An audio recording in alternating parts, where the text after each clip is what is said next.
The morning air was crisp with the promise of autumn when Lieutenant Colonel Sarah Mitchell walked into the military courtroom. Her boots clicked against the polished floor with the precision that had become second nature after 15 years of service. The room fell silent as she entered, not because of rank or protocol, but because of the quiet intensity that seemed to follow her wherever she went. Judge Advocate General Colonel Richard Hawthorne looked up from his papers, his withered face breaking into what he considered a charming smile. At 62, he had presided over countless military tribunals, and, in his mind, he had seen it all. Women in the military were still a novelty to him, despite the changing times, and he often found himself making what he believed were harmless observations about their presence in his courtroom. Well, Colonel Hawthorne said, his voice carrying across the room with the authority of someone accustomed to being heard.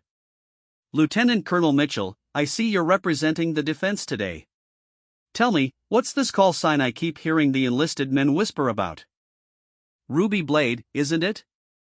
Sarah stood at attention, her jaw set in a way that those who knew her well would recognize as a warning sign. She had heard this tone before, the slight condescension masked as friendly curiosity. It was the same tone that had followed her through her career, from her days as a second lieutenant fresh out of the academy to her current position as one of the most respected military defense attorneys in the Judge Advocate General's Corps. "Yes, sir," she replied, her voice steady and professional. "That is correct." Colonel Hawthorne chuckled, the sound echoing off the wooden paneling of the courtroom. "Ruby Blade. Sounds rather dramatic, doesn't it? I suppose it has something to do with your feminine qualities? Perhaps the red lipstick I've noticed you occasionally wear?" The comment hung in the air like smoke from a fired weapon. Several of the junior officers in the room shifted uncomfortably in their seats. Captain James Rodriguez, who was serving as the court reporter, kept his eyes fixed on his keyboard, but his fingers had stopped moving.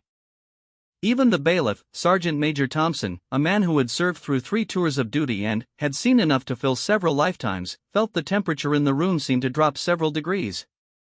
Sarah's expression remained perfectly composed, but something flickered behind her dark eyes. It was the same look that had earned her the nickname in the first place, though Colonel Hawthorne was clearly unaware of its true origin. She had learned long ago that the best response to such comments was often patience, allowing others to reveal their assumptions before she corrected them. "With respect, sir," she said, her voice carrying just enough edge to cut through his amusement, "the origin of my call sign has nothing to do with cosmetics or feminine qualities. It was earned through service, just like any other military designation." But Colonel Hawthorne was already moving on, dismissing her words with a wave of his hand. In his experience, call signs were often given for amusing or trivial reasons, and he assumed this was no different. He had never served in combat himself, having spent his military career in the comfortable confines of legal offices and courtrooms. To him, the military was about order, procedure, and hierarchy. The gritty realities of warfare were something he understood only through case files and official reports. "I'm sure it's a lovely story," he said, settling back in his chair with the satisfied air of someone who believed he had successfully lightened the mood. "But we have serious business to attend to today. Shall we begin?" Sarah took her place at the defense table, setting down her briefcase with deliberate care. Across from her, Major Catherine Wells, the prosecuting attorney, offered a small nod of acknowledgement. Kate had worked with Sarah on several cases and had enormous respect for her colleagues' abilities. She had also witnessed firsthand the casual dismissal that Sarah often faced from senior officers who saw her gender before they saw her record. The case before them was serious. Staff Sergeant Michael Torres, a decorated combat veteran, was accused of striking a superior officer during what the prosecution claimed was an unprovoked assault. The incident had occurred during a particularly stressful training exercise, and the stakes were high. If convicted, Torres faced not only discharge but potential imprisonment. His career, his benefits, his entire future hung in the balance. As the preliminary proceedings began, Sarah opened her briefcase and removed a thick folder. Inside were not just legal briefs and case precedents, but photographs, medical records, and testimonials that told a story far more complex than the simple narrative the prosecution had presented. She had spent weeks investigating every aspect of the case, interviewing witnesses, reviewing training protocols, and examining the circumstances that had led to the incident. Staff Sergeant Torres sat beside her, his hands clasped tightly in his lap. At 34, he looked older than his years, the stress of multiple deployments and the current legal proceedings etched into the lines around his eyes. He had served with distinction in Afghanistan, earning a Bronze Star for valor during a firefight that had saved the lives of his entire unit. But none of that seemed to matter now, faced with the cold machinery of military justice. "Staff Sergeant Torres," Sarah said quietly, leaning toward her client, "remember what we discussed. Answer only what is asked, and stick to the facts. We're going to tell your story, the whole story, not just the piece they want to hear." Torres nodded, but his eyes remained fixed on the table in front of him. The weight of the accusations, combined with the formal atmosphere of the courtroom, made him feel smaller than he had ever felt, even under enemy fire. In combat, he had known his role, understood his mission. Here, surrounded by legal terminology and procedural requirements, he felt lost. Colonel Hawthorne called the court to order with 3 sharp raps of his gavel. "This court-martial will come to order. We are here today to hear the case of United States versus Staff Sergeant Michael Torres. Major Wells, you may present your opening statement." Kate Wells stood, her uniform crisp and her bearing confident. She was an experienced prosecutor who believed strongly in military discipline and the importance of maintaining order within the ranks. Her opening statement was clear and methodical, laying out the facts as the prosecution saw them. Torres had been under stress, had been drinking, and had lashed out at a superior officer without justification. The assault was witnessed by multiple personnel, and there was no excuse for such behavior regardless of Torres' previous service record. "Ladies and gentlemen of the jury," she concluded, "military discipline is not optional. It is not something that can be set aside when convenient or when an individual feels stressed. Staff Sergeant Torres violated the most fundamental principle of military service when he raised his hand against a superior officer. The evidence will show that his actions were deliberate, unjustified, and deserving of the maximum punishment under the Uniform Code of Military Justice." Colonel Hawthorne nodded approvingly. The case seemed straightforward enough, and he appreciated Major Wells' clear presentation of the facts. He turned his attention to the defense table, curious to see how Lieutenant Colonel Mitchell would attempt to excuse what appeared to be inexcusable behavior. Sarah stood slowly, taking a moment to look each member of the jury in the eye. The panel consisted of 7 officers, ranging in rank from captain to colonel, each with their own experiences and perspectives on military service. Some had combat experience, others did not. Some had served alongside women in integrated units, others came from more traditional backgrounds. Understanding each of them, reading their responses, would be crucial to her defense strategy. "Members of the jury," she began, her voice carrying the quiet authority that had made her one of the most effective defense attorneys in the JAG Corps, "Major Wells has told you a story. It is a simple story, a clean story, with clear villains and clear victims. But real life is rarely that simple, and real justice requires that we look beyond the surface to understand not just what happened, but why it happened." She walked slowly in front of the jury box, her hands clasped behind her back. "You will hear testimony about stress, about training protocols, about the invisible wounds that our combat veterans carry with them long after they return from the battlefield. You will learn about post-traumatic stress disorder, about triggers, about the difference between conscious choice and involuntary response." Colonel Hawthorne shifted in his chair, already preparing to object if the defense attempted to use PTSD as an excuse for violence. In his view, personal responsibility was paramount, and allowing soldiers to blame their actions on psychological conditions set a dangerous precedent. "But, most importantly," Sarah continued, her voice growing stronger, "you will learn the truth about Staff Sergeant Torres, about his character, his service, and the circumstances that led to the incident in question. Because the truth, all of the truth, is what justice demands." She returned to the defense table, her opening complete. It had been brief but effective, planting seeds of doubt without overpromising. The real work would come in the testimony phase, where she would have to carefully construct a narrative that acknowledged Torres' actions while providing the context that would make them understandable, if not excusable. The first witness was Captain Robert Nash, the officer who had been struck by Torres. As he took the stand, Sarah studied him carefully. Nash was in his late 20s, a West Point graduate who had never seen combat but had risen quickly through the ranks based on his administrative skills and political acumen. He carried himself with the confidence of someone who had never had his authorities seriously challenged. Under direct examination by Major Wells, Nash described the incident in detail. The training exercise had been particularly demanding, designed to test the limits of the participating units. Stress levels were high, and several minor incidents had occurred throughout the day. Nash had been observing the exercise when he noticed that Torres appeared to be struggling with one of the training scenarios. "I approached Staff Sergeant Torres to offer guidance," Nash testified, his voice steady and professional. "He appeared agitated, and I believed it was important to address the situation before it escalated further." "What happened next?" Major Wells asked. "I placed my hand on his shoulder to get his attention and began to give him instructions on how to properly execute the training scenario. Without warning, he spun around and struck me across the face with the back of his hand. The blow was hard enough to knock me to the ground." "Did Staff Sergeant Torres say anything during this interaction?"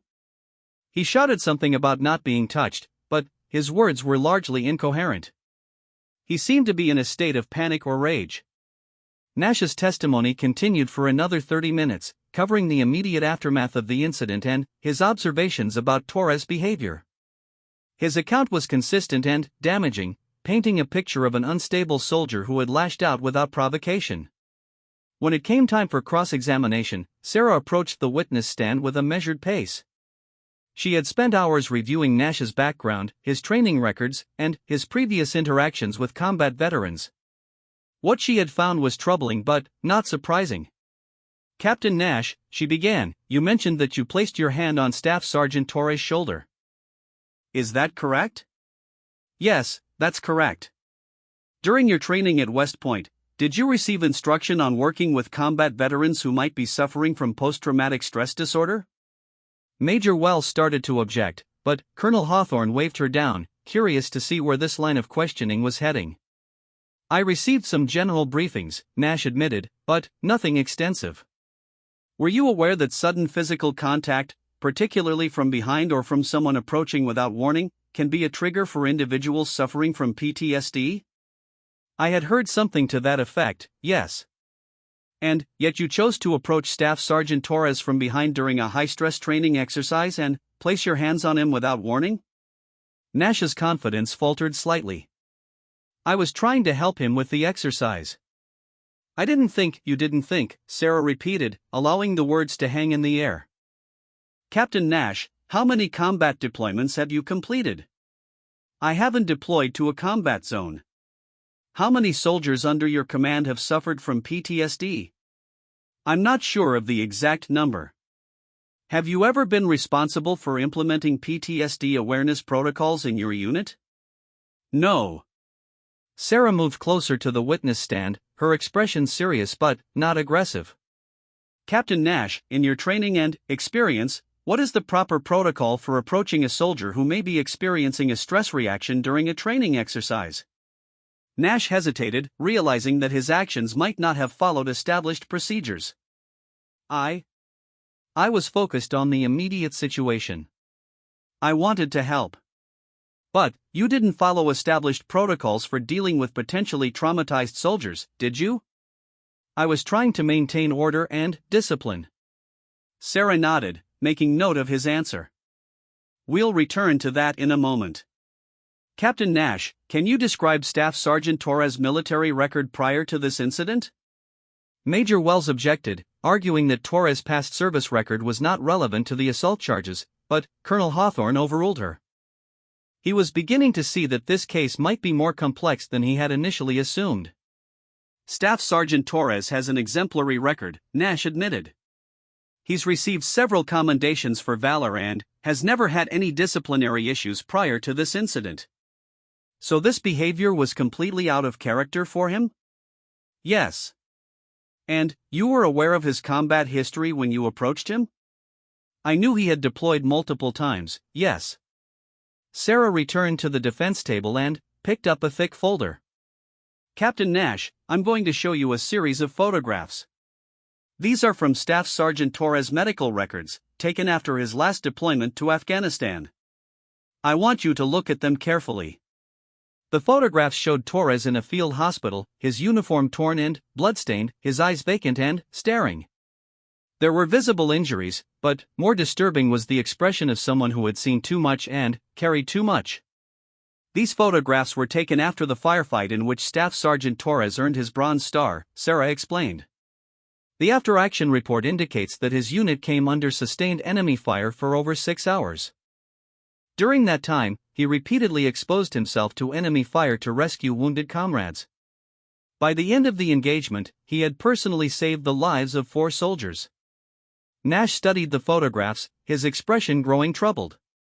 I wasn't aware of the specific details of his combat experience. But, you were aware that he was a combat veteran? Yes.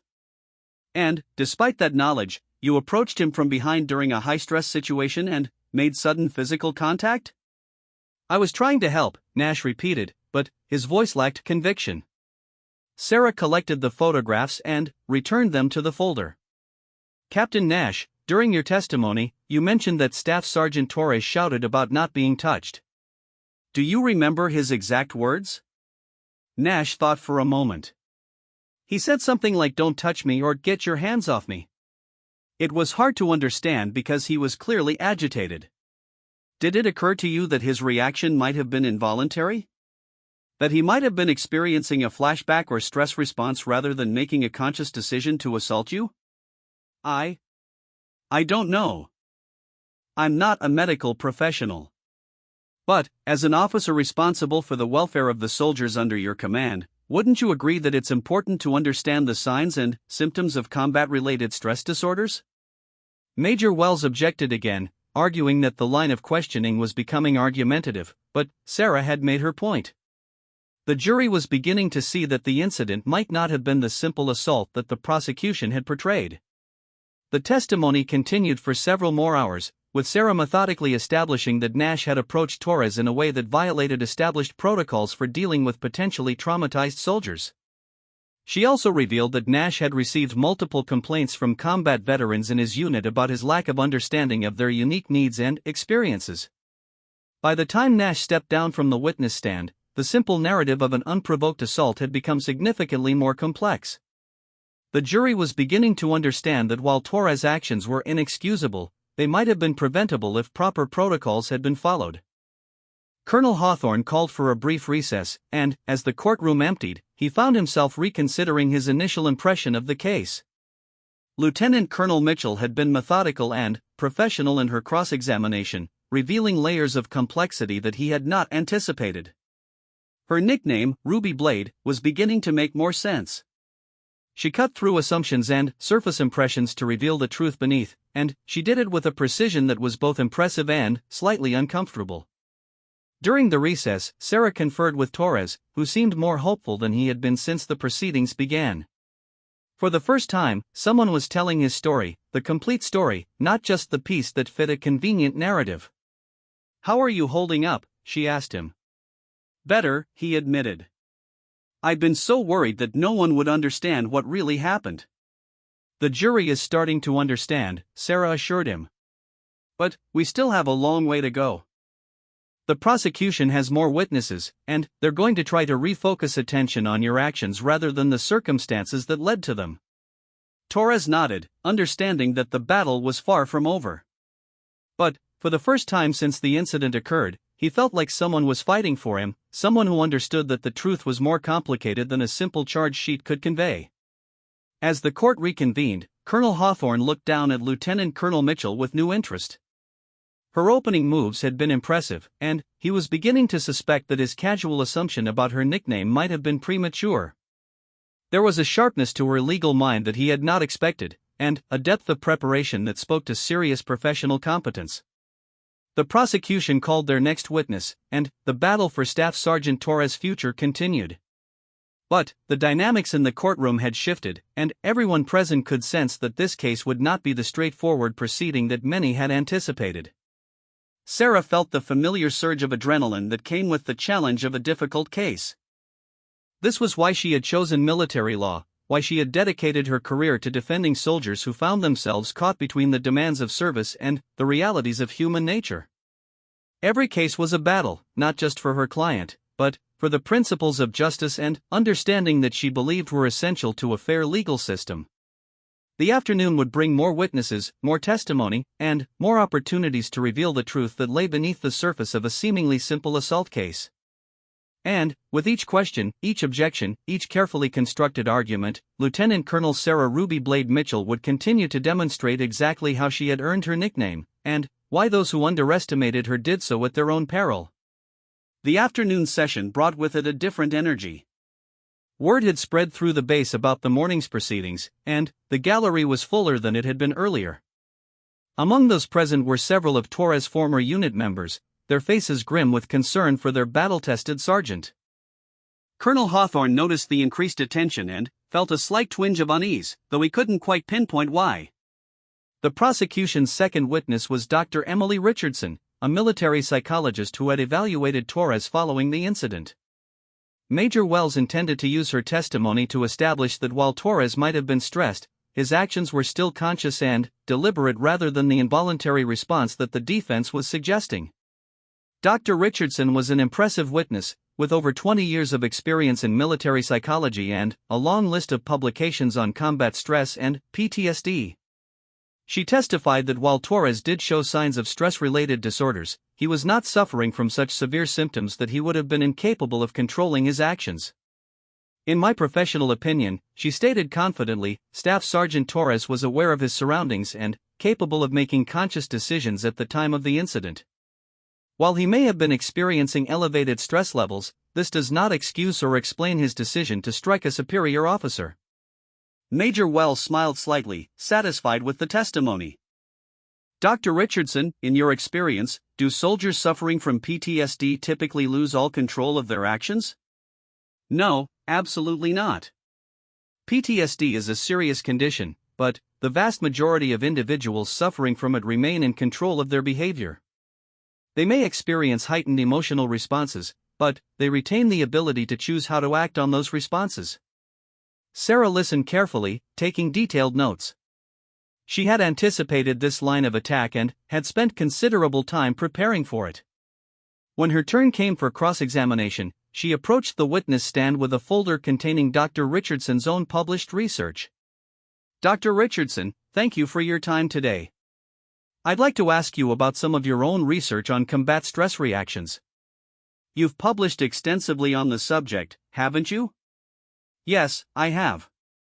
In fact, in your 2019 paper titled Involuntary Stress Responses in Combat Veterans, you wrote, and I quote, under certain trigger conditions, even well-adjusted veterans may experience involuntary fight-or-flight responses that bypass normal cognitive processing. Do you remember writing that? Dr. Richardson's confidence faltered slightly. Yes, but that research was focused on specific extreme circumstances. What kind of circumstances? Sudden loud noises, unexpected physical contact, confined spaces, situations that might closely replicate combat conditions. Sarah nodded thoughtfully. Would you say that a high-stress training exercise might create conditions similar to combat? Possibly, but, and, would sudden physical contact from behind during such an exercise qualify as a potential trigger? It could, in some cases. Dr. Richardson, when you evaluated Staff Sergeant Torres, did you review his complete combat history? I reviewed his medical records and conducted several interview sessions. Sarah opened another folder. Did you review the after-action reports from his deployments? The detailed accounts of the firefights he was involved in? I had access to some of that information. Let me read you something from the report on the action for which Staff Sergeant Torres received his Bronze Star. Sarah's voice took on a somber tone as she read from the official document. During the engagement, enemy forces repeatedly attempted to flank our position by approaching from the rear. Staff Sergeant Torres was twice surprised by insurgents who had infiltrated our perimeter and made physical contact before being detected. On both occasions, his immediate and violent response was credited with preventing enemy forces from overrunning our position. The courtroom was completely silent as the implications of this information settled over the jury. Sarah continued, her voice steady but intense. Dr. Richardson, given this specific combat history, would you agree that Staff Sergeant Torres had been conditioned, through life-or-death situations, to respond violently and, immediately to unexpected physical contact from behind? Dr. Richardson shifted uncomfortably in her chair. That's a very specific set of circumstances. Yes, it is. And those are exactly the circumstances that Captain Nash recreated when he approached Staff Sergeant Torres from behind during a high-stress training exercise and placed his hands on him without warning, aren't they? I would need to review the specifics more carefully to make a definitive statement. Sarah retrieved another document. Dr. Richardson, I have here a copy of your evaluation report on Staff Sergeant Torres.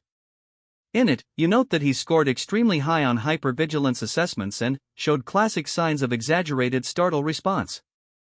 You also noted that he reported difficulty with unexpected physical contact. Given this information, how would you expect him to react to someone approaching from behind and touching him during a stressful situation? The psychologist was clearly uncomfortable now, realizing that her own findings were being used to support the defense's argument. Based on those specific indicators, an involuntary defensive response would be possible. Not just possible, Dr. Richardson, but predictable, isn't that correct? Yes, it would be a predictable response given those specific circumstances.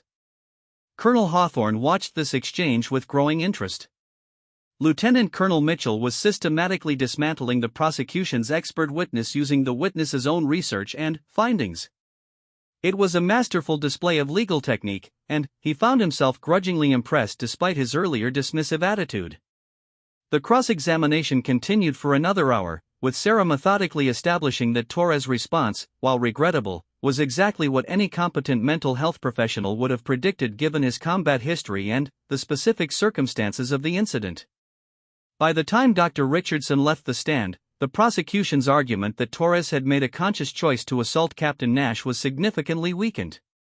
Major Wells called her final witness, Sergeant First Class David Park, who had observed the incident and would testify about Torres' behavior immediately following the altercation. Park was a solid soldier with a clean record, and his testimony was straightforward. Torres had seemed confused and disoriented after striking Nash, repeatedly asking what had happened and appearing genuinely shocked by his own actions. He kept saying he was sorry, Park testified. He seemed like he didn't understand what had just occurred. It wasn't the behavior of someone who had deliberately attacked an officer. Sarah's cross-examination of Park was brief, focusing on establishing that Torres' confusion and distress following the incident were consistent with someone who had experienced an involuntary stress response rather than someone who had deliberately chosen to commit an assault. When the prosecution rested its case, Colonel Hawthorne called for a lunch recess. As the courtroom emptied, he found himself reconsidering not only the case before him but also his initial impressions of the defense attorney. Lieutenant Colonel Mitchell had been thorough, professional, and devastatingly effective in her cross-examinations. Her nickname was beginning to take on new meaning in his mind. During the break, Sarah met with Torres and his family members who had traveled to attend the trial. His wife, Maria, was a slight woman with worry lines etched around her eyes. She had been married to Torres for 12 years and had watched him struggle with the invisible wounds of war for the past 4. Is there really hope? Maria asked quietly, holding her husband's hand tightly. I've been so scared that they wouldn't understand what he's been through. Sarah looked at the couple, seeing not just a legal case but a family struggling with the aftermath of military service. There's definitely hope, she assured them. The jury is starting to understand the full picture. But I need to ask you both some difficult questions for this afternoon's testimony. She spent the next 40 minutes preparing Torres for his own testimony, walking him through the events of that day and helping him understand how to explain his experience in a way that the jury could comprehend. It was delicate work, requiring him to be honest about his struggles with PTSD while maintaining his dignity and not appearing to use his condition as an excuse for inexcusable behavior. Remember, Sarah told him, we're not saying that what happened was okay. We're helping the jury understand why it happened and how it could have been prevented. When court reconvened, Sarah called her first witness, Dr. Michael Chen, a specialist in combat-related PTSD who had extensively studied involuntary stress responses in military personnel. Dr. Chen painted a detailed picture of how the brain responds to perceived threats, explaining how combat veterans' neural pathways can be permanently altered by traumatic experiences. The brain of a combat veteran, Dr. Chen explained to the jury, is literally rewired by experience. The fight-or-flight response becomes hyperactive, and the normal cognitive filters that would allow someone to pause and assess a situation can be bypassed entirely when certain triggers are present. He went on to explain that Torres' specific combat history made him particularly vulnerable to exactly the type of trigger event that Captain Nash had inadvertently created. The expert testimony was detailed but accessible, helping the jury understand the scientific basis for the defense's argument. Under cross-examination, Major Wells attempted to challenge Dr. Chen's opinions, but he was well prepared and his credentials were impeccable. His testimony stood firm, providing a solid foundation for the defense's case. Sarah's next witness was Command Sergeant Major Robert Hayes, Torres' former unit leader in Afghanistan. Hayes was a career soldier with 32 years of service, and his presence in the courtroom commanded immediate respect from everyone present, including Colonel Hawthorne. Staff Sergeant Torres, Hayes testified, is one of the finest soldiers I've had the privilege to serve with. During our deployment, he repeatedly put himself in harm's way to protect his fellow soldiers. The action for which he received the Bronze Star was just one example of his courage and dedication. Hayes went on to describe the specific firefight in which Torres had earned his decoration, providing context that the jury had not previously heard. The battle had lasted for hours, with Torres' unit pinned down by superior enemy forces. Multiple times, insurgents had attempted to infiltrate their position from the rear, and Torres had been forced to engage them in close combat. On 2 separate occasions, Hayes continued, enemy fighters got close enough to touch Staff Sergeant Torres before he detected them. His immediate and violent response to unexpected physical contact probably saved all our lives that day. Sarah guided Hayes through a detailed description of Torres' behavior following combat operations. Command Sergeant Major, did you observe any changes in Staff Sergeant Torres' behavior after this particular engagement? Yes, ma'am. He became much more aware of his surroundings, especially people approaching from behind. He had trouble sleeping and would sometimes react strongly to unexpected sounds or movements. But he never sought help because he didn't want to be seen as weak or unreliable. In your professional opinion, based on your 32 years of military service, was Staff Sergeant Torres' reaction to Captain Nash consistent with involuntary combat stress response? Hayes looked directly at the jury as he answered. Ma'am, given his combat history and the specific circumstances of the incident, I would have been surprised if he hadn't reacted the way he did. Any soldier with his experience would have been conditioned to respond to that exact threat pattern. The impact of Hayes' testimony was immediate and powerful. Here was a soldier's soldier, a man whose entire career had been spent leading troops in combat, stating unequivocally that Torres' reaction was not only understandable but predictable. Major Wells' cross-examination was respectful but pointed, attempting to establish that military discipline should overcome personal psychological issues. Hayes, however, was not easily shaken. Major, he said firmly, military discipline is crucial, but it doesn't override basic human psychology. These soldiers have been trained to respond to threats, and that training doesn't shut off just because they're back home. Sarah's final witness was Torres himself. As he walked to the witness stand, the courtroom was completely silent. The jury watched him carefully, trying to reconcile the composed soldier before them with the man who had struck a superior officer. Under Sarah's gentle questioning, Torres described his military career, his deployments, and the gradual toll that combat had taken on his mental health. He was honest about his struggles, his attempts to cope with hypervigilance and intrusive memories, and his reluctance to seek help for fear of damaging his career. I never wanted to hurt anyone, he said, his voice barely above a whisper. When Captain Nash touched me, it was like I was back in that firefight. For just a moment, I wasn't in a training exercise anymore. I was fighting for my life. Sarah led him through the events of that day, helping him explain his mental state and his confusion following the incident. His testimony was powerful in its simplicity and honesty. Major Wells' cross-examination was aggressive but fair, attempting to establish that Torres should have sought help for his condition and that personal responsibility couldn't be abdicated due to psychological issues. Torres accepted responsibility for his actions while maintaining that they had been involuntary. "I don't want to make excuses," he said. "What I did was wrong. But I hope people can understand that it wasn't a choice I made.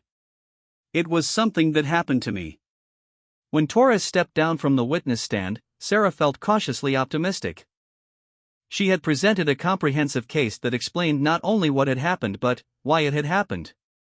The jury would have to decide whether Torres' actions were excusable under the circumstances, but at least they now understood the full story. Colonel Hawthorne called for a recess before closing arguments, and, as the courtroom emptied once again, he found himself thinking about Lieutenant Colonel Mitchell's performance throughout the trial. She had been methodical, thorough, and devastating in her presentation of the defense case. Her nickname, Ruby Blade, was proving to be far more appropriate than he had initially assumed. During the recess, members of Torres' former unit gathered around him and his family, offering support and encouragement. These were soldiers who had served alongside him, who understood the realities of combat in ways that most people could not. Their presence in the courtroom spoke volumes about Torres' character and the respect he had earned through his service. Sarah used the break to review her closing argument one final time. She knew that everything would come down to the next hour, her ability to weave together all the testimony and evidence into a coherent narrative that would convince the jury that Torres deserved compassion rather than punishment. As court reconvened for closing arguments, the tension in the room was palpable. Torres' future hung in the balance, but, more than that, the case had become a broader statement about how society treats its combat veterans and whether the military justice system could account for the invisible wounds of war. Major Wells delivered her closing argument first, acknowledging Torres' service record while maintaining that personal struggles could not excuse a violation of military law. Her argument was logical and well-structured, emphasizing the importance of discipline and the dangerous precedent that would be set if soldiers could blame their actions on psychological conditions. "Ladies and gentlemen of the jury," she concluded, "we must have compassion for our veterans while still maintaining the standards of conduct that military service requires. Staff Sergeant Torres' struggles are real, but they do not absolve him of responsibility for his actions." As Sarah rose to deliver her closing argument, she felt the weight of not just this case, but of all the soldiers who had been failed by a system that sent them to war but struggled to understand them when they returned. This was her moment to speak not just for Torres, but for every veteran who had ever been misunderstood or dismissed. And, in the eyes of Colonel Hawthorne, who was beginning to understand that he had gravely misjudged the woman standing before him, Sarah Ruby Blade Mitchell was about to demonstrate exactly why she had earned her reputation as one of the most formidable advocates in the military justice system. Sarah stood before the jury with the quiet confidence that had been forged through years of defending soldiers whose stories had never been fully heard. The courtroom was silent, every person present understanding that this moment would determine not just Torres' fate, but perhaps set a precedent for how the military justice system would treat combat veterans struggling with invisible wounds. "Members of the jury," Sarah began, her voice clear and strong, "3 days ago, Major Wells told you a simple story about discipline and responsibility. She painted a picture of a soldier who lost control and struck his superior without justification. Today, I want to tell you the complete story, not the simple version that fits neatly into legal categories, but the complex truth about what happens to human beings who we ask to do impossible things in impossible places." She walked slowly in front of the jury box, making eye contact with each member. Among them were officers who had deployed to combat zones and others who had not. She needed to speak to all of them, to help those with combat experience remember their own struggles, and to help those without such experience understand what they had never seen. Staff Sergeant Torres did not wake up on the morning of this incident and decide to assault Captain Nash. He woke up, as he had every morning for the past 4 years, carrying the invisible wounds of war. He carried the memory of comrades who didn't come home, of split-second decisions that meant the difference between life and death, of a nervous system that had been rewired by trauma to keep him alive in the most dangerous places on earth. Sarah paused, allowing her words to settle before continuing. "The prosecution wants you to believe that discipline should override human psychology, that a soldier's training should somehow erase the very responses that kept him alive in combat. But that ignores a fundamental truth: we cannot ask our soldiers to become warriors when we need them to fight, then expect them to simply switch off those responses when the fighting is done. Colonel Hawthorne listened intently, his earlier dismissive attitude replaced by genuine attention. Lieutenant Colonel Mitchell was not simply making legal arguments, she was articulating something deeper about the nature of military service and the obligations that society had to those who served. "Let's talk about what really happened that day," Sarah continued. Staff Sergeant Torres was participating in a training exercise designed to replicate the stress and chaos of combat. He was already operating at a heightened state of alertness when Captain Nash approached him from behind, the exact threat pattern that had nearly killed Torres and his unit multiple times in Afghanistan. She turned to face the jury directly. "Command Sergeant Major Hayes told you that Torres had been conditioned through life-and-death experiences to respond violently to unexpected physical contact from behind." Dr. Chin explained the neurological basis for these responses. Even the prosecution's own expert, Dr. Richardson, ultimately admitted that Torres' reaction was predictable given his specific combat history. Sarah walked to the defense table and picked up a photograph of Torres' unit in Afghanistan. This is a picture of Staff Sergeant Torres with his squad before their final deployment. Of the 12 men in this photograph, 3 didn't come home. 2 others were so severely wounded that they were medically retired. Staff Sergeant Torres carried responsibility not just for completing the mission, but for bringing his soldiers home alive. The impact of the photograph on the jury was visible. These were not abstract concepts or legal theories they were discussing, these were real people who had faced real dangers in service of their country. "The prosecution talks about responsibility and discipline," Sarah continued, "but they ignore the ultimate responsibility that we have as a society to understand and care for those who have served in our defense. When we send soldiers to war, we change them in ways that can never be undone. We train them to be hyper-alert to threats, to respond instantly to danger, to trust their instincts because hesitation means death." She gestured toward Torres, who sat at the defense table with quiet dignity despite the emotional weight of the proceedings. Staff Sergeant Torres did exactly what his training and experience had conditioned him to do. When Captain Nash approached from behind and made unexpected physical contact during a high-stress situation, Torres' nervous system responded as it had been programmed to respond through years of combat experience. Colonel Hawthorne found himself nodding slightly, beginning to understand not just the legal arguments but the deeper issues at stake. This was not simply a case about military discipline, it was about recognition, understanding, and the obligations that came with sending citizens to war. "But there's another layer to this story," Sarah said, her voice taking on a harder edge. Captain Nash knew that Torres was a combat veteran. He knew that unexpected physical contact could be triggering for soldiers with PTSD. The protocols for dealing with potentially traumatized soldiers were clear, and Captain Nash ignored every one of them. She retrieved a military manual from the defense table. Army Regulation 40-501 clearly states that supervisors should approach soldiers with suspected stress reactions using verbal communication first, maintaining visual contact, and avoiding sudden movements or unexpected physical contact. Captain Nash violated every one of these protocols. Major Wells looked uncomfortable as Sarah outlined the specific regulations that Nash had ignored. This aspect of the case had not been fully explored during the prosecution's presentation, and it added another layer of complexity to the narrative. If Captain Nash had followed proper procedures, Sarah continued, if he had approached Torres from the front, if he had used verbal communication instead of unexpected physical contact, this incident would never have occurred. Staff Sergeant Torres would have responded normally to appropriate supervision, just as he had countless times throughout his career. She walked back toward the jury, her expression serious but compassionate. "I want to be clear about something, we are not asking you to excuse Staff Sergeant Torres' actions. What happened was wrong, and he accepts full responsibility for the consequences. But we are asking you to understand that his actions were involuntary, predictable, and preventable." The courtroom was completely silent as Sarah approached the most crucial part of her argument. "The question before you is not whether Staff Sergeant Torres struck Captain Nash, he did.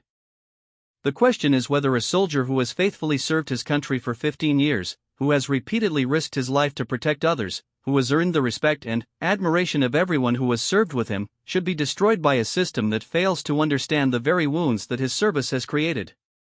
Sarah's voice grew stronger as she continued. Military justice must be both just and compassionate. It must hold soldiers accountable for their actions while recognizing the context in which those actions occur. Staff Sergeant Torres is not asking for a free pass, he's asking for understanding, for recognition that his reaction was the predictable result of a system that trained him to survive in combat but failed to help him readjust to peacetime service. She gestured toward the gallery, where members of Torres' former unit sat watching the proceedings. These soldiers know Staff Sergeant Torres' character. They've served alongside him, trusted him with their lives, seen him make impossible decisions under unimaginable pressure. They understand what the prosecution apparently cannot, that good soldiers can be wounded by their service in ways that aren't always visible. Colonel Hawthorne glanced at the soldiers in the gallery, noting their expressions of concern and support for their former comrade. Their presence spoke to Torres' character more eloquently than any testimony could. The prosecution wants you to focus on the moment of contact, the split second when Staff Sergeant Torres' hand connected with Captain Nash's face, Sarah said. But justice requires that we look at the bigger picture, the years of faithful service, the combat stress that was never properly addressed, the failure of leadership to follow established protocols for dealing with traumatized soldiers. She walked to the evidence table and picked up Torres' service record, a thick folder documenting 15 years of exemplary military service. This is who Staff Sergeant Torres really is. Not the brief moment of involuntary reaction, but 15 years of dedication, courage, and service to something greater than himself. Sarah returned to stand directly in front of the jury, her voice taking on a tone of quiet intensity.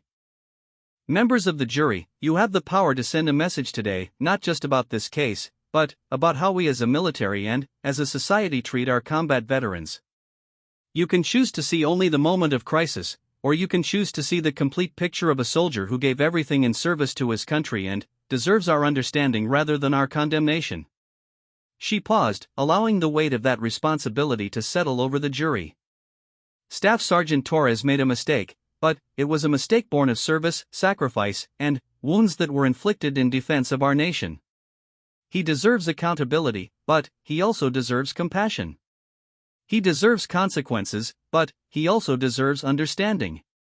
Sarah's closing was building to its crescendo, and everyone in the courtroom could feel the emotional power of her words.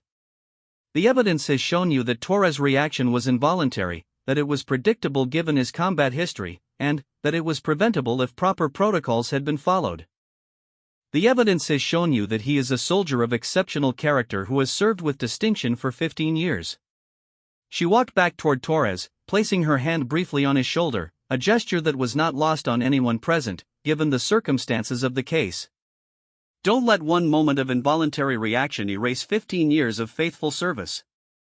Don't let a failure of understanding destroy a man who has already given so much in service to his country. Sarah turned back to face the jury for her final words. Staff Sergeant Torres is not asking you to excuse his actions, he's asking you to understand them. He's asking for the same compassion that he has shown to his fellow soldiers, the same loyalty that he has demonstrated to his country, the same understanding that any of us would want if we found ourselves struggling with wounds that we never asked for but received in service to something greater than ourselves. She walked slowly back to the defense table, her voice growing softer but more intense. Members of the jury, I ask you to remember that justice is not just about punishment, it's about understanding, compassion, and doing what is right. Staff Sergeant Torres has served his country with honor for 15 years. Today, his country has the opportunity to serve him with the same honor. Sarah took her seat next to Torres, who seemed to be holding his breath. The closing argument had been everything she had hoped for, passionate but not overwrought, emotional but grounded in evidence, personal but professionally appropriate. She had told Torres' complete story, not just the convenient fragments that the prosecution had chosen to focus on. Colonel Hawthorne looked down at Lieutenant Colonel Mitchell with new respect. Her closing argument had been masterful, weaving together legal theory, military culture, and human psychology into a compelling narrative that challenged the jury to look beyond simple concepts of guilt and innocence to consider broader questions of justice and understanding. Major Wells rose for her rebuttal, attempting to refocus the jury's attention on the simple facts of the case. Torres had struck a superior officer, regardless of the circumstances. Her argument was competent but felt hollow after Sarah's passionate defense of Torres' character and service. The defense would have you believe that military discipline should bend to accommodate every soldier's personal struggles, Wells argued. But, if we accept that reasoning, where does it end? How do we maintain order and discipline if every act of violence can be excused by pointing to combat stress? It was a valid legal point, but it seemed to miss the deeper issues that Sarah had raised about the military's obligations to its combat veterans. Wells continued for another 20 minutes, but her argument lacked the emotional resonance that Sarah's had achieved. When both sides had finished their presentations, Colonel Hawthorne gave the jury detailed instructions on the law and sent them out to deliberate. As the courtroom emptied, Sarah felt the familiar mixture of exhaustion and anxiety that followed every major trial. She had done everything she could for Torres. Now his fate was in the hands of 7 military officers who would have to wrestle with complex questions about justice, understanding, and the true meaning of military service. Torres approached her as the courtroom cleared. "Thank you," he said simply. "Whatever happens, thank you for telling my story." Sarah nodded, understanding the weight of trust that he had placed in her. "You told your own story," she replied. "I just made sure everyone heard it." As they waited for the jury's decision, Sarah reflected on the case and its broader implications. This was why she had chosen military law, not for the simple cases with clear-cut answers, but for the complex ones that forced everyone involved to grapple with fundamental questions about service, sacrifice, and society's obligations to those who served. Colonel Hawthorne remained in his chambers, thinking about the trial he had just witnessed. Lieutenant Colonel Mitchell had challenged not just the prosecution's case, but his own assumptions about military justice and the people who served within it. Her performance had been nothing short of extraordinary, and he was beginning to understand that his casual dismissal of her earlier had revealed more about his own limitations than about her capabilities. Outside the courthouse, members of Torres' unit maintained their vigil, waiting for word about their comrade's fate. These were soldiers who understood better than anyone the realities of combat service and the challenges of readjustment to civilian life. Their presence was a reminder that this case was about more than just legal precedent. It was about how a nation treats those who have served in its defense. The jury deliberated for 3 hours, wrestling with questions that went to the heart of military service and civilian-military relations. When they finally returned to the courtroom, their faces revealed nothing about their decision. Torres stood as the verdict was read, his wife gripping his hand tightly, his attorneys watching the jury foreman's face for any sign of what was to come. The moment of truth had arrived, and with it would come not just a verdict in Torres' case, but a statement about the military justice system's capacity for understanding the complex realities of modern warfare and its impact on the warriors who fight America's battles. The jury foreman stood with the deliberation papers in his hand, his expression grave as he prepared to read the verdict that would determine Torres' fate. The courtroom was so quiet that the sound of breathing seemed amplified. Maria Torres gripped her husband's hand so tightly that her knuckles had turned white, while Sarah maintained her professional composure despite the thundering of her own heartbeat. On the charge of assault upon a superior commissioned officer, the foreman began, his voice steady and clear. "We find the defendant not guilty by reason of temporary incapacity due to combat-related stress disorder." The words hung in the air for a moment before their meaning fully registered. Torres' knees buckled slightly, and Sarah had to steady him as relief flooded through his body. Maria burst into tears, covering her face with her hands as the tension of months of uncertainty finally released. Behind them in the gallery, the soldiers from Torres' former unit exchanged looks of satisfaction and relief, several of them wiping tears from their own eyes.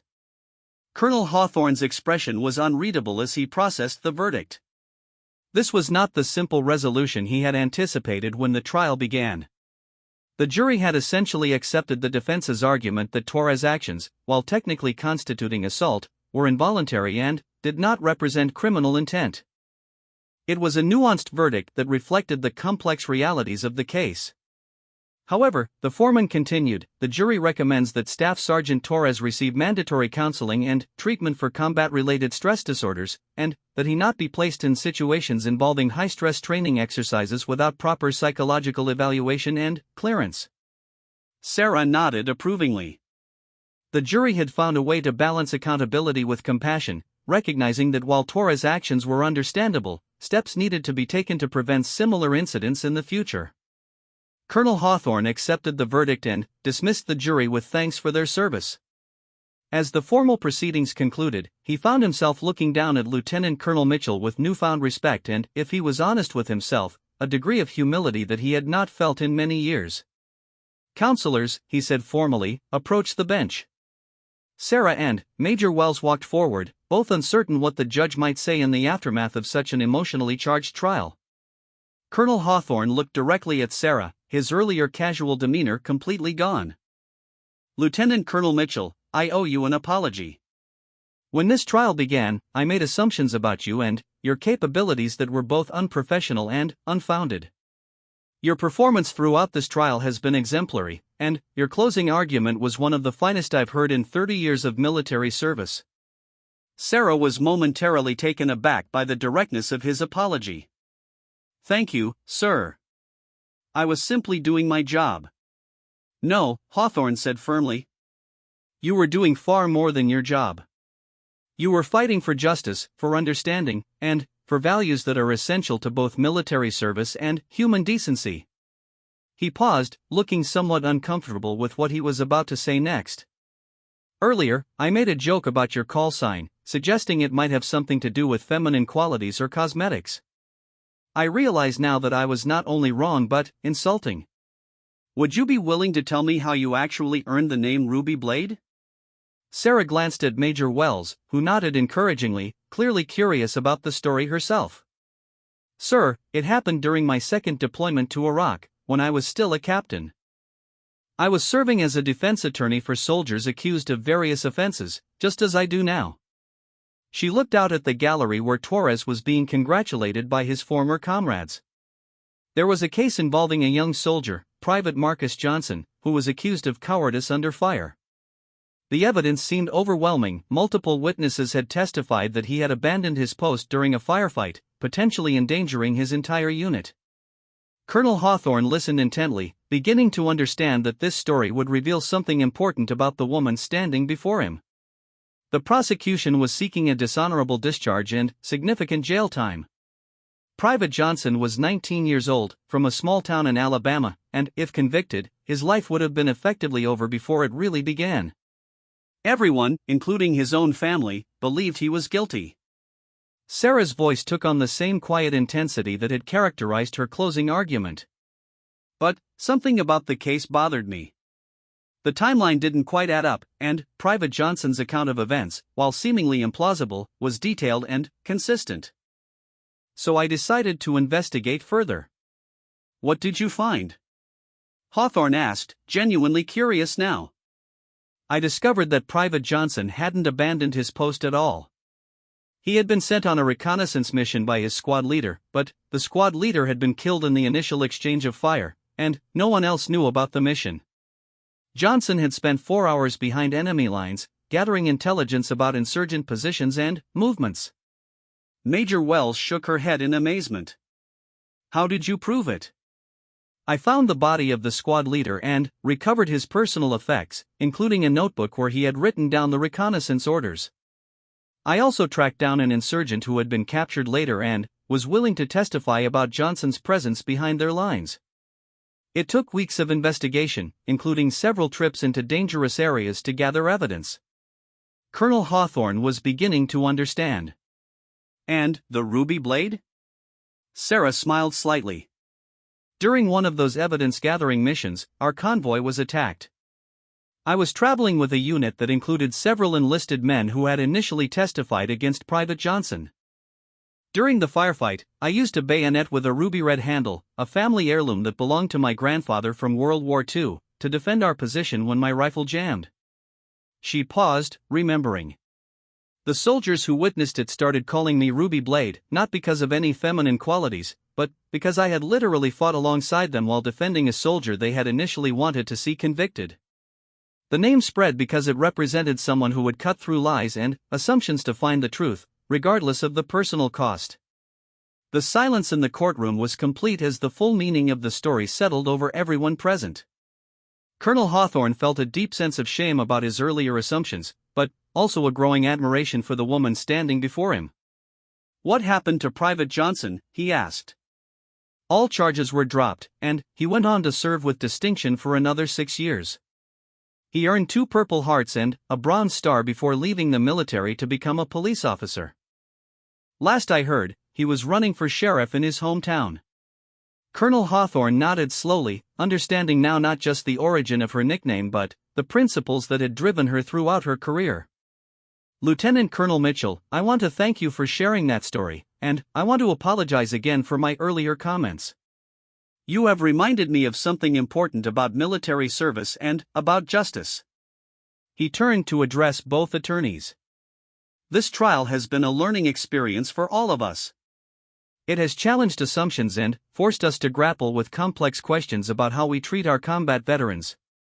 Major Wells, your prosecution was professional and thorough.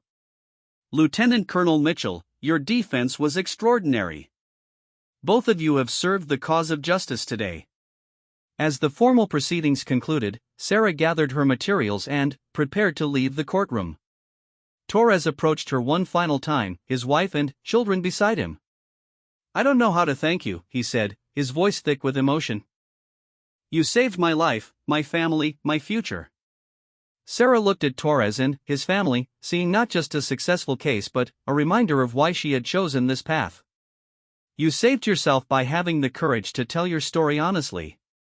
And you saved your comrades by serving with honor for 15 years. I just made sure everyone heard the complete truth." As they talked, Colonel Hawthorne overheard their conversation and found himself reflecting on the broader implications of the trial. This had been about more than just one soldier's fate. It had been about recognition, understanding, and the military's obligation to care for those who had served in combat. The gallery began to empty as Torres' supporters gradually departed, but not before each of them had a chance to congratulate him and thank Sarah for her work. Command Sergeant Major Hayes approached her as she was packing her briefcase. "Ma'am," he said formally, "I've served with a lot of good soldiers over the years, but what you did in here these past few days was something special. You fought for one of ours when he couldn't fight for himself. That won't be forgotten." Sarah nodded her appreciation, understanding that acceptance from someone like Hayes was worth more than any official commendation. As she walked toward the exit, Colonel Hawthorne called out to her. "Lieutenant Colonel Mitchell, a moment please." She turned back to face him, uncertain what else he might want to discuss. "I've been thinking about this trial and its implications," he said, his voice serious. "Cases like this are going to become more common as we continue to deal with the long-term effects of our recent conflicts. I think it would be valuable to develop new protocols for handling cases involving combat veterans with PTSD." Sarah nodded approvingly. "That's an excellent idea, sir. There are established best practices that could be adapted for military legal proceedings. I'd like you to chair a committee to develop those protocols. Your expertise and insight would be invaluable in creating a framework that balances military discipline with proper understanding of combat-related psychological injuries." It was an unexpected honor, but one that Sarah accepted readily. "I'd be pleased to serve on such a committee, sir." "Good. I'll have orders cut within the week." Hawthorne paused, then added, "Lieutenant Colonel, you've taught this old judge something important today. Experience without wisdom is just accumulated prejudice. Thank you for helping me understand the difference." As Sarah finally left the courthouse, she reflected on the day's events. The trial had been emotionally draining but ultimately successful. Torres would receive the help he needed while avoiding the destruction of his career and family. More importantly, perhaps, the case had established a precedent for understanding and compassion in military justice proceedings involving combat veterans. Outside, the late afternoon sun was setting, casting long shadows across the base. Sarah walked slowly toward her car, feeling the satisfaction that came with knowing she had made a real difference in someone's life. This was why she had become a military defense attorney, not for the easy cases with clear outcomes, but for the difficult ones that required courage, persistence, and an unwavering commitment to truth and justice. Her phone buzzed with a text message from her colleague back at JAG headquarters. Heard about the verdict.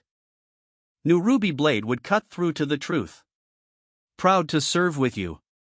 Sarah smiled as she read the message, thinking about how far she had come from that young captain in Iraq who had first earned her nickname by literally fighting for justice. The name had followed her throughout her career, but its meaning had evolved and deepened with each case, each challenge, each opportunity to stand up for soldiers who needed someone to fight for them. As she drove home, Sarah thought about Torres and his family, about the soldiers who had supported him throughout the trial, and about Colonel Hawthorne's unexpected transformation from dismissive skeptic to respectful colleague.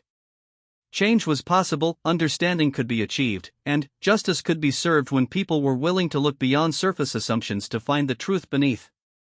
The military was changing, slowly but inevitably, as it grappled with the realities of modern warfare and its impact on the men and women who served. Cases like Torres would help shape that evolution, ensuring that the principles of justice and compassion remain central to military service even as the nature of that service continued to evolve. Sarah Ruby Blade Mitchell had once again proven that the sharpest weapon in any courtroom was not aggression or intimidation, but truth, carefully honed and precisely applied. And, in doing so, she had not only saved Torres' future but had struck a blow for understanding and justice that would resonate far beyond the walls of a single courtroom. The judge had indeed joked about her call sign, but Ruby Blade had left him speechless in the end, not through clever words or legal maneuvering, but through the simple power of truth and the unwavering commitment to justice that had defined her entire career. In a system often dominated by procedure and hierarchy, she had proven that courage, compassion, and dedication to truth could still triumph, one case at a time.